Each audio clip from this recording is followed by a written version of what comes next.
Hey, what's happening? A bunch of my favorite West Coast friends have just walked into the building. You know why? Why? The game is here. Of course. The game, the documentary too. The game. October 9th. Yay! Yo, long time no see, man. Yeah, I just seen you like last week, but that is not true. You saw him last week where? Yeah, he always like random FaceTime me like early in the morning. Does he really? 3 a.m. What is with that? Why don't you tell me about Only these reason things? I'm up because I'm like the reigning champ on like Madden 16. So Rosenberg know I'm up. He FaceTimes me random at like 3 a.m. Do you stay up playing like psycho, like 10-year-olds that talk mad shit? Yeah, all they do is just, curse me. It'd be a race war. You know what I'm saying? That's so funny. Our game is in town, fresh off celebrating that premiere yesterday of the documentary 2 documentary. Yeah. So tell us about the documentary 2 documentary. I was pissed that I couldn't make the premiere. So tell us a little bit about what that's about and how people can get it. The actual documentary. The album's out October 9th. I don't even know how you can get it right now. But so right now this is just something you're screening, please. We just screening it and finishing it up, and it's not even all the way through getting edited, but it's really good, man. A lot of people turned out, last night, man, and it was dope, man. So big shout out to Jonathan Mannion. Yeah, he's incredible. Man. How was he? What's your relationship with him like? I know he's shot you many times. Yeah. Jonathan has shot like every album cover I've ever done, and probably everybody else's. Yeah. But no, John is dope, man. From the time that I met him when I was 23, he came to Compton and was down to come to Compton. And at that time, it was like gangbanging was like at its height, and we just thugged it out. And since then, every time he's came, man, it's been all love. And now people see him, and it's just like, John, what up? And so yeah, John is dope, man. Dope talent. Yeah, he's a worm. So can we talk about, because I feel like sometimes people don't give props to the game enough. Okay, I reported it in my Flashing Lights report how you were giving away the $25,000, and some of those videos were really touching, man. Yeah, like some of the people that you really helped out, and people don't realize how important $1,000 can help you in so many ways. So what was the thought process behind that? You were just one day like, you know what, I'm just gonna. Is it just purely for promo, or you were like, no, I want to make a difference in somebody's life today? Yeah, it ain't. I mean, I don't do it for promo. I mean, I give away too much money for it to be promo. I don't have that much stuff to promote. I just felt like it was like 25 days to my album drop, and I just like, let me just give away $25,000 a day to just random people around the world. And because I can't be but one place at one time, I like enlisted a few of my friends like Tip and Lala. Lala was in New York, so she did it one time, and it's just cool, man. It's like people giving. You sat there and did you personally choose the stories? You're like, okay, this one's the one that touched me. I just really look on Instagram and just pick somebody like a stat, like I just random. Yeah. I would only pick thoughts. I would just pick different thoughts on Instagram. But you know what she needs. I thought you were going to go somewhere else, which is that I don't think I've mentioned this to you before, but I think there are times. Don't get me wrong, the game has a huge fan base, but sometimes I think, maybe it's East Coast bias, game gets left out of conversations that you shouldn't be left out of because of the quality of your body of work. Like, you take albums fucking seriously, and not enough artists do. Where it's an actual really complete. Like, you were one of the first dudes who I think really started out 3 for 3 in your career of albums, like just complete bodies of work. So when I hear something like Documentary 2, as a nerd fan of the documentary, what can I expect in terms of this being an actual sequel album? I think that the Documentary 2 might be my best work to date, because of what it took to complete this album. It kind of had the same elements and the same obstacles as the original documentary, which is, I've been working on it for 3 years, and I kept scrapping it because I couldn't get it to, documentary standard.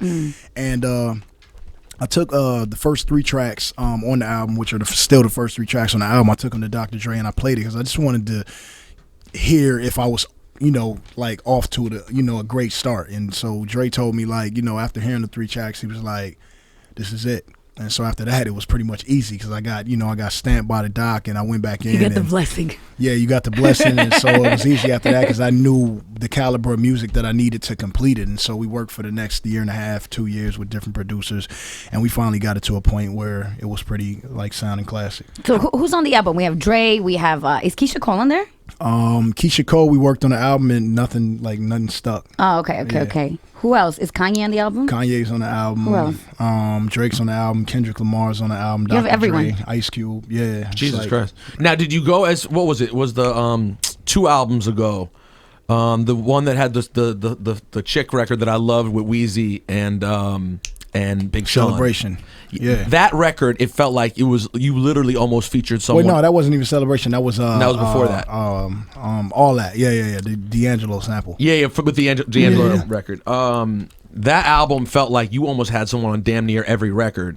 Is that the same on this one, or let me tell you the difference between my features and people's features. So on the documentary too, on almost every song, I think there's like 19 tracks, so maybe like 15 you'll see features. The reason is because if you do anything on the album, like, I'll give you feature credit because I feel like people need to be featured. You know what I'm saying? You need to see people's name. They worked on the album. They worked hard. And so if you said one word, then I'll give you feature. Now, what other artists do, and I always use the LL Cool J reference, is like, remember like back in the day you would hear all these LL Cool J records, they would have a woman singing on the hook. You never knew who she was. Back in the day, the R&B person got fucked every time. Yeah, I'm saying. So every time. It would be like LL Cool J. And that's it. So I don't do that, man. And not to say nothing, bad about LL. I just use that because I think it's funny because I really wanted to know who those chicks was back in the day singing, like, who do you love and all of that. So, so people on this album, man, if you said one word or you sung a hook or you just sung the bridge, you know what I'm saying, and you got feature credit, and so that's what it is. It's like some of those records on the documentary too, where it's just me rapping by myself, but somebody might be doing 8 bars on the outro, and I mean, there you go. Do you feel differently?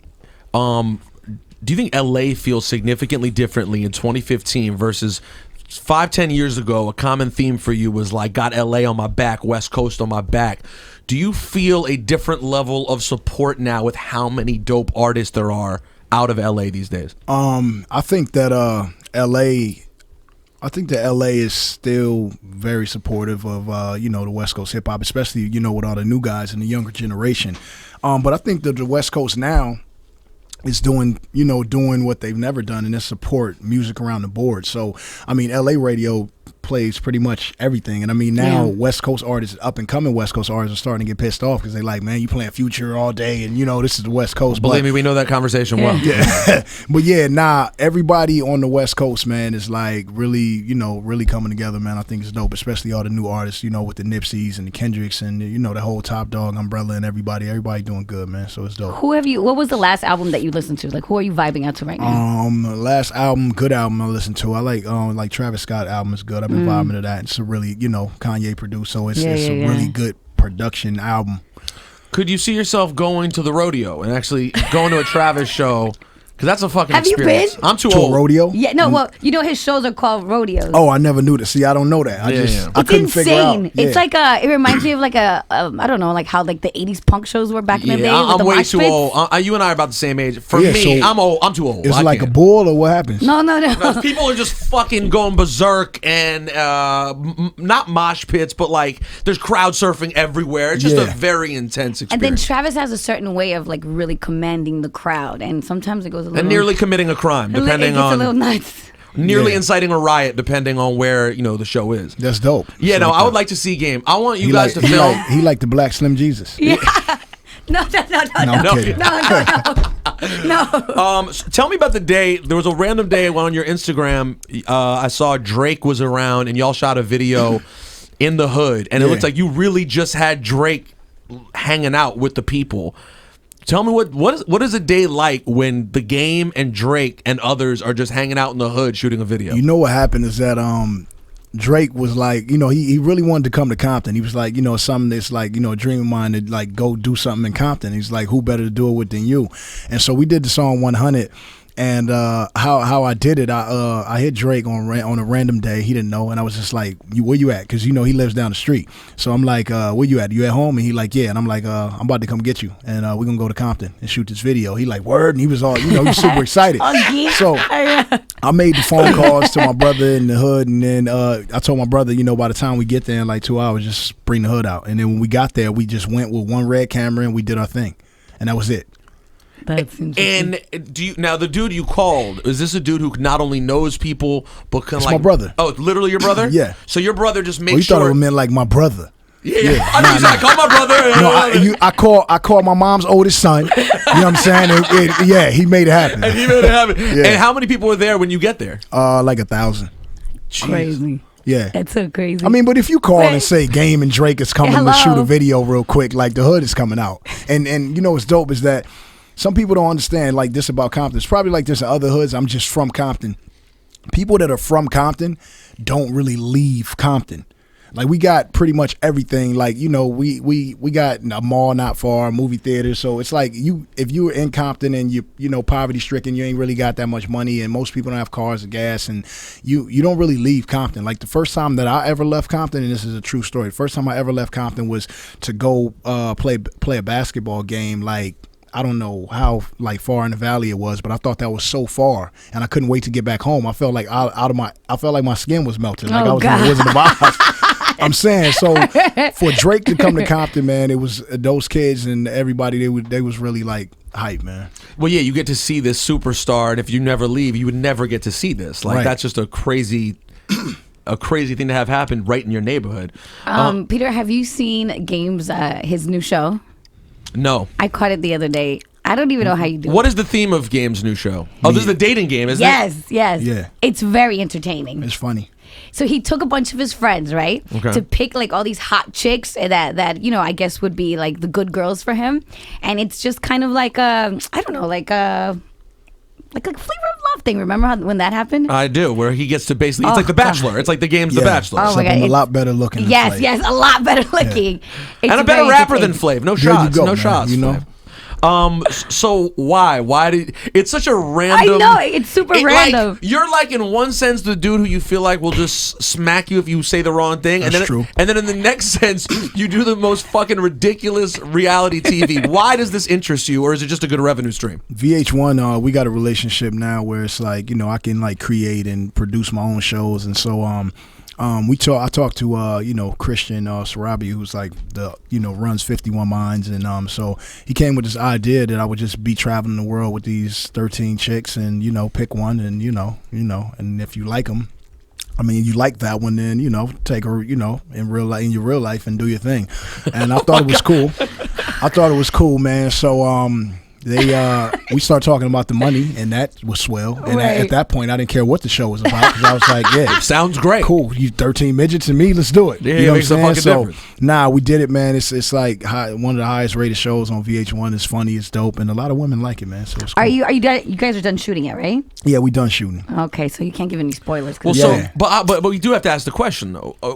It was known, or at least seemed as if you were in a relationship before that show. Now, this isn't the first time that someone appears to be in a relationship and then does a dating type show. Yeah. But were there ramifications on your personal life for doing the show about chicks? Chicks? Once you know the person I was dating, persons or whatever, figured out that I was doing a dating show, everybody done me. That's it? Yeah, that's it.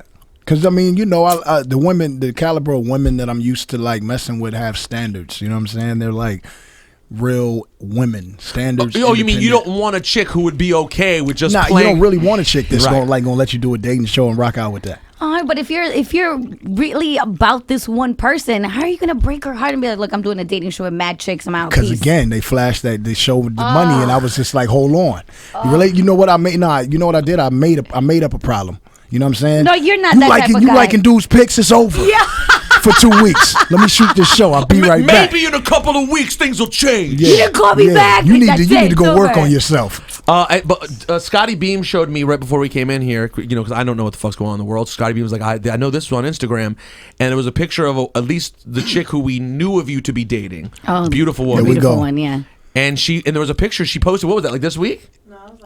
It was a while ago, but she posted a picture of like clearly wanting you back. Like it was like balls in your court. It was a picture of her hugging you. It was kind of emotional. Who's that? I missed that. India Love. Oh yeah. I missed that. You missed that Instagram. Yeah. Didn't catch that post. I didn't catch that. All right, Scotty Beam could show it to you when we're done. It's out there for the world to see. All right, so October 9th, documentary album's out. We don't know how you can see this documentary about the documentary. Yeah. My first time seeing it was yesterday. I was shocked. I thought it was like it's weird when you like, you don't anticipate seeing things about yourself. You know what I'm saying? Like, I'm a fan of other people's, but I'm not a fan of the game. So sitting there watching myself, like, I didn't think that was cool, but other people thought it was cool. But I watched it, and it was actually pretty good, man. But I would feel like I would be a control freak, because I'd be like, I want to make sure that everything is right. They don't portray me in the right way. Jonathan Mannion teared up. So you were like, you have a great relationship. He tore it up or teared up? He teared up. Why did he tear up? I didn't ask him. I just thought that was a little emo. I left. Yo, Jonathan, stop fucking crying, bro. Yeah. I'm like, John, man, stop it. I want to see sensitive games. But you also forget probably certain shit that even happened. Because you forget the camera. You're so used to having cameras on you at this point that you don't remember what the fuck. What I thought that I was like hella energized with this album. You know what I'm saying? Because when they got to showing the studio footage, I was jumping around crazy, and I thought that was dope. I was like, I'm really like feeling this project, so that was cool. Aww. What do you think about Kobe? I know we're jumping, but it's an LA story. Kobe's been cleared for basketball, at least activities. What do you think? Is Kobe going to come back and play some ball this year, and is he going to finish a Laker, or you think he ends up going somewhere else afterwards? Kobe's not going anywhere else. Well, are you saying that like you hope it, or like you're going to make sure? I'm saying that wouldn't be smart. It was just, at this point, you're at the end of your career. You know what I'm saying? Go out strong with the team you came in. When you stay with the Lakers this whole time, it wouldn't make sense to go anywhere else, because if you do, it would be like a Michael Jordan Wizards thing, you know? And I know it well. Yeah, so, and we don't want to do that. I didn't like Michael Jordan on the Wizards. Yeah, you don't picture that. That's not the jersey you picture. And it was like Mike was getting crossed over by everybody when he played for the Wizards. Like all the new dudes, the young guys was just hitting Mike. It wasn't cool. Tyronn Lue was crossing him over. Like, this is not... Yeah, it wasn't cool, man. We need Kobe to stay a Laker. I remember what I wanted to ask him. What was going on between you and Karrueche? Like that whole going back and forth when you started following her on Instagram? All I did was like some pictures. Ain't that what Instagram is for? Yeah. That's what I thought it was for. I like Rosenberg's posts all the time. Don't Nobody lie. ever makes stories about it. Don't lie. You know That's a lot. That's a lot. Yeah. That's it? But wasn't she? I think it's, you know how they make it a big deal when you're like the only person that an artist is following, like, and everybody has the eyes. Like, what's going on? Wait, does Game only follow Karrueche? He did at I don't one follow point. no one. Yeah. No, you know At what one happened? point. I would say he doesn't follow At anyone. one I went, point. I like 10 pictures that went so crazy that my hand went Oh up to my the God, front and you're it hit the such a follow liar. button. And when I noticed that I hit follow because I don't follow anybody, I had to unfollow because I don't follow anyone. Oh my God! Fine, that's what you're gonna I go will with. tell you though, I will tell you, evidence suggests if there's any celebrity who's like affiliations you don't want to play in the comments because they'll take it serious or in likes, is Chris Brown. Yeah. Chris Brown sits there looking at likes. Like I don't understand how busy that dude is that he has time to see these likes, but he'll catch you every single time. How do you feel about going back to sports real quick? Sorry. How do you feel about, I've been to LA a lot in the last year. The amount of Clippers fans out there right now, bro, it's got to be annoying as a hardcore old school Lakers fan. Like, doesn't it feel like people have turned a little bit in the city and jumped on? Nah, you know what? The Clipper fans are a little bit younger and new. You know what I'm saying? And Laker fans are just kind of old school with it and just holding it down, man. But Laker fans aren't Clipper fans. And, you know, the Clipper fans, you know if you see a Clipper fan, you know they've never been a Laker fan. You know what I'm saying? It's just they've been waiting for the Clippers to flourish or something. They're really crazy, too. Who's your football team? My football team, 49ers. Oh. Yeah, we got smacked last week. I mean, you guys got smacked. It's all good. It happens. I know, and I picked the 49ers. When's the last time a team went undefeated, you know? It's a good point. They could totally turn the shit around. We could, the first week we did crazy. It was all right. No, that you actually guys were pretty good. That's what drew me in. Laura, what else did you have on your list for the game? I left you all the controversial questions. I don't want to get on the game. Why? Because you're scared that game is going to punch you? Yeah, I never know if I'm going to ask him something. I'm just so you know, I'm out on bail. I can't hit anyone. Oh, well, you know what? Give me those questions. What did you think of Drake and Future's album, What a Time to Be Alive? You know what, man? For them putting out an album in 2 weeks, just going in and putting out an album and it's supposed to sell 500,000 the first week or something like that. I mean, dope. I mean, it's a cash grab. Did you hear it? I think it's dope. Yeah. I like Future. I like Drake. So I mean, let them do their thing. If they put out an album, I bought it. Yeah. You know, and I'm pretty sure everybody else bought it. So I mean, it's a cash grab and it's dope. If you and Rosenberg put out something you knew was gonna go gold in a week, what? You know what I'm saying? I'm just glad that you would buy our album. Yeah, I would. He would tell us he would at the very least. He's gonna call me at 3 a.m, FaceTime me, ask me what I think about it. The funniest thing about his jokes about me FaceTiming at 3 a.m. is that I do remember I did an interview with Game on the phone when I was, nobody. You've always been somebody, man. Oh, thank you. But I was on talk radio. Nobody knew who the fuck I was, and none of my listeners knew who the fuck he was. And I still was like, I have to, because this is the way, way, way beginning. Yeah. But like I said, I was a stan. I remember that too, man. Documentary. That album has a specific time in my life in which that was a really encapsulating album, you know what I'm saying? The one critique everyone used to give you a hard time for, did it ever bug you when people got on you about it is actually kind of one of the things that I found charming about your rhyming back then was the references. Yeah, and now everyone references something. That's literally what it is now. And that's crazy. Everyone's like, Game doesn't really know them. And you know what's crazy is that still when I put out music, that's the first thing that they say. Like every album, every artist ain't doing the same thing. I think I pioneered a way of Well, no, because the thing is, you were just doing it to be ironic. Now every rapper's actually pretending to be friends with every other rapper. Yeah. So it's different. So when they reference it, they actually want you to believe they're best friends. Now, speaking of which, you are tight with Drake. Did you take a public stance on the Drake Meek thing, or did you just step I kind of back? stood back, man, because Meek has always been cool with me, man. And Drake, like I said, man, lived down the street and is the homie, so I just sat back and watched it. Yeah, because I mean, you are very active on the internet, so I know you were aware. But I didn't say anything. You just about chose it. the I just homie chose role to chill and just see how it played out. By the way, which is that was the shittiest thing, is that was the exact role I would have liked to play. Of course, we didn't have that option because otherwise we would have just been on the air and been silent every day. But it was one of those situations where it's hard if you like both those guys. But do you enjoy seeing? You are a guy who's never strayed away from a problem. Yeah. Do you enjoy seeing that kind of energy in the game? When it happened, I was like, yeah. I got excited, man. I thought it was dope. And what's the best thing about it is it didn't have to get violent. Yeah. Nobody had to get punched, socked, shot. Like it was cool. It was just like hip hop. So and we got some good music out of it. We did, man. Some good music. How old are your kids, Game? You got 12, 10, 8, and 5. And what is Game like at, like, say, a parent-teacher conference and things of that nature? I don't go. You don't do any of those I kind things? of fall back. Yeah, I chill, man, because I got like this, I don't know, this menacing, when I come in, tatted on my face, tatted. So if I go to school, I play the back.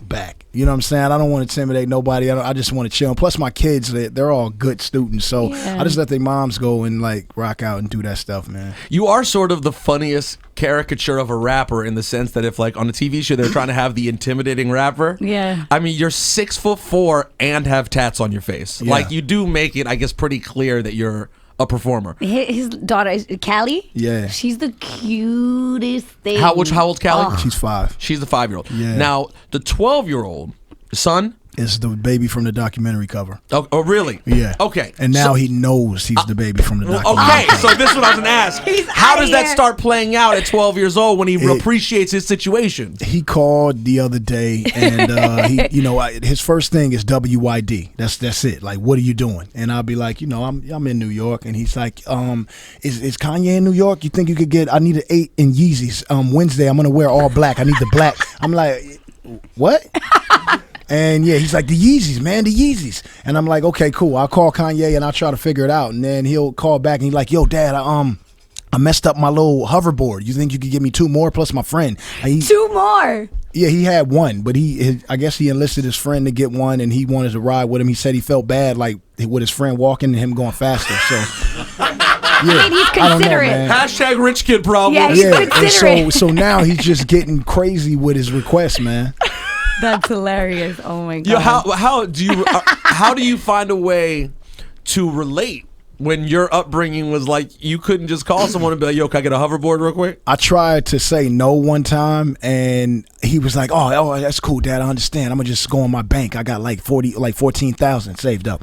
And I was just like, oh, I forgot about that, because I've been so my thing is, like, every time I see my kid, I give him $100 since he could like count, so since he was like 4. And so now he said I got like 14 grand. I'm like, you got it all in that robot bank? And he's like, yeah.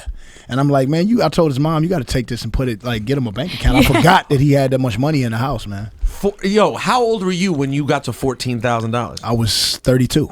Exactly. It was only 3 years. He finally just cleared $14,000. That's pretty good. But that's a hilarious circumstance. I always wonder about that when kids realize that their dad's the game. And you're interesting because your son's 12, but you're not washed. So, like, a lot of times by the time kids get to the point where they appreciate it, your parents watch, nobody know who you are. No, I was talking on I do a sports radio show now. We were talking to Steve Young. Steve Young was like, yo, my kids, they know I was a football player, but, like, they never saw me play football. Right. So, like, care. So to them, he was getting his Hall of Fame ring, new Hall of Fame ring with Montana and Jerry Rice.